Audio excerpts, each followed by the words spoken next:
জটের এই যাত্রার আরো খবর জানাতে এই মুহূর্তে ঢাকা ময়মনসিংহ মহাসড়কের ত্রিশাল থেকে যুক্ত হচ্ছেন সহকর্মী ইমতিয়াজ আহমেদ এবং ঢাকা টাঙ্গাইল মহাসড়কের এলেঙ্গা থেকে যুক্ত হচ্ছেন সহকর্মী কাউসার আহমেদ। শুরুতেই যাব ইমতিয়াজের কাছে। ইমতিয়াজ, মহাসড়কে যানবাহনের চাপ কেমন দেখছেন, সেই সঙ্গে জানাবেন ঈদযাত্রা নির্বিঘ্ন করতে কি কি ব্যবস্থা নেওয়া হয়েছে?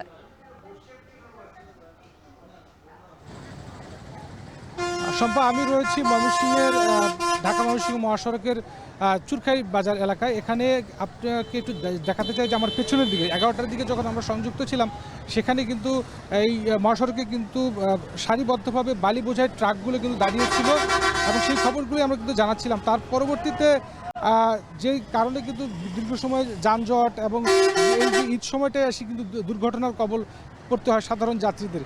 পরবর্তীতে দুপুরের পর আমরা দেখতে পেরেছি পুলিশ প্রশাসন, সেনাবাহিনী এসে কিন্তু সেই ট্রাকগুলোকে সরিয়ে দিয়েছেন এবং তারা কিন্তু এখন মহাসড়কে কর্তব্য পালন করছেন, মহাসড়কে শৃঙ্খলা ফেরানোর জন্য কিন্তু কাজ করছেন।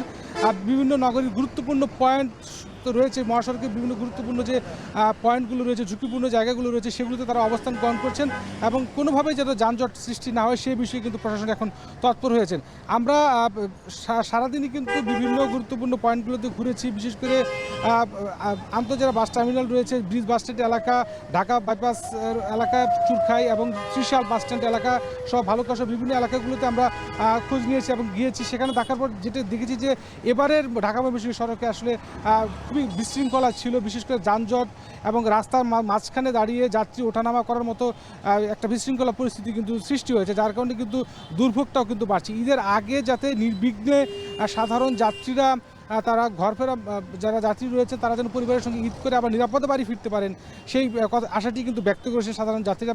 এবং ট্রাফিক পুলিশের পক্ষ থেকে বলা হয়েছে যে পুলিশ, র্যাব, সেনাবাহিনী সহ যত আইন শৃঙ্খলা বাহিনী ইউনিট রয়েছেন তারা কিন্তু একেবারে শেষ সময় পর্যন্ত তারা কিন্তু এই সড়কে থাকবেন এবং সড়কের আইন শৃঙ্খলা পরিস্থিতি থেকে শুরু করে ট্রাফিক ব্যবস্থাপন তারা কিন্তু নিয়ন্ত্রণ রাখার চেষ্টা করছেন।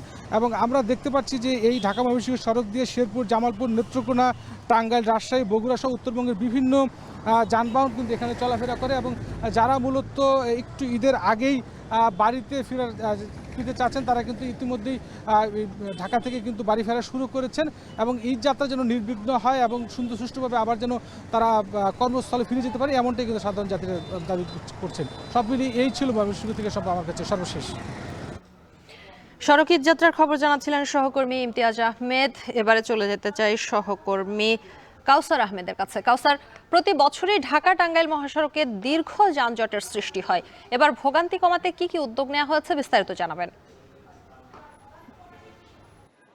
12টার সংবাদে আমরা জানাচ্ছিলাম যে এই এলেঙ্গা বাস স্ট্যান্ডে অবৈধ সিএনজি চালিত অটোরিকশা পার্কিং এর কারণে থেমে থেমে প্রায় 500 মিটার এলাকায় যানজটের সৃষ্টি হয়েছিল।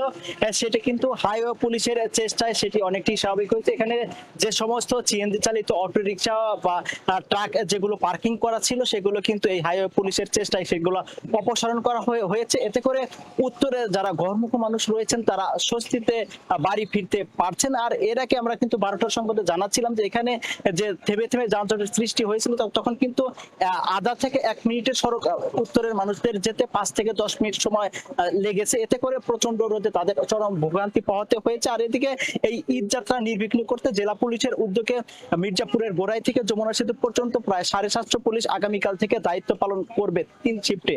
আর এছাড়াও কিন্তু অতিরিক্ত 6টি রেকার রাখা হয়েছে মহাসড়কের গুরুত্বপূর্ণ পয়েন্টে, যাতে যদি কোনো যানবাহন দুর্ঘটনা বা অকেজো বা বিকল হয়ে পড়ে সেগুলো তাৎক্ষণিক সরাতে পারে। আর এছাড়াও মহাসড়কে যাতে কোনো আগুন লাগেছে তখন কিন্তু ফায়ার সার্ভিসও প্রস্তুত রয়েছে বলে জানিয়েছেন টাঙ্গাইলের ফায়ার সার্ভিসের যিনি কর্মকর্তা রয়েছেন। আর এছাড়া আমরা লক্ষ্য করেছি যে বেলা যতই গড়াচ্ছে ততই এই মহাসড়কে বিশেষ করে উত্তরমুখী লেনে যানবাহনের চাপ বাড়ছে। আর এছাড়াও ঘরমুখী মানুষের চাপও কিন্তু আমরা বিভিন্ন বাস স্ট্যান্ডে লক্ষ্য করেছি যে ঘরমুখী মানুষের চাপও বেড়েছে। আর এদিকে গত রাত 12টা পর্যন্ত গত 24 ঘন্টায় যমুনা সেতুতে প্রায় 22,300 যানবাহন পারাপার হয়েছে, যা স্বাভাবিক সময়ে যানবাহন পারাপার হয়ে থাকে 18 থেকে 20,000। আর এছাড়াও যমুনা সেতুর নির্বাহী প্রকৌশলী যিনি রয়েছেন তিনি জানিয়েছেন যে স্বাভাবিক সময়ে দুই পাশে 12টি বুথে টোল আদায় করা হলেও ঈদ যাত্রা নির্বিঘ্ন করতে আলাদা মোটরসাইকেলের লেন সহ উভয় পাশে 18টি বুথে টোল আদায় করা হবে। আর এছাড়াও কয়েকজন বাস চালক জানিয়েছেন যে তারা তারা কিন্তু এখন পর্যন্ত এলেঙ্গা থেকে সেতু পর্যন্ত যে 13.5 কিলোমিটার সড়কটি রয়েছে সেখানে যানজটের সংখ্যা করছেন। তারা বলছেন যে এলেঙ্গা থেকে সেতু পর্যন্ত যে 4 লেনের নতুন সড়কটি রয়েছে সেখানে মার্কিং করা নাই এবং পাশের যে কাঁচা রাস্তা সেটি ভারী কোনো যানবাহন গেলে দেবে গিয়ে উল্টে যাচ্ছে। তো এই ছিল আমার কাছে ঢাকা টাঙ্গাইল যমুনা সেতু মহাসড়কে ঈদযাত্রার সবশেষ তথ্য। সড়কে যাত্রা নির্বিঘ্ন করতে কর্তৃপক্ষ বিভিন্ন ধরনের উদ্যোগ নিচ্ছে, সেই খবর জানাচ্ছিলেন সহকর্মী কাউসার আহমেদ। এখন দুপুরে একটা বিরতি।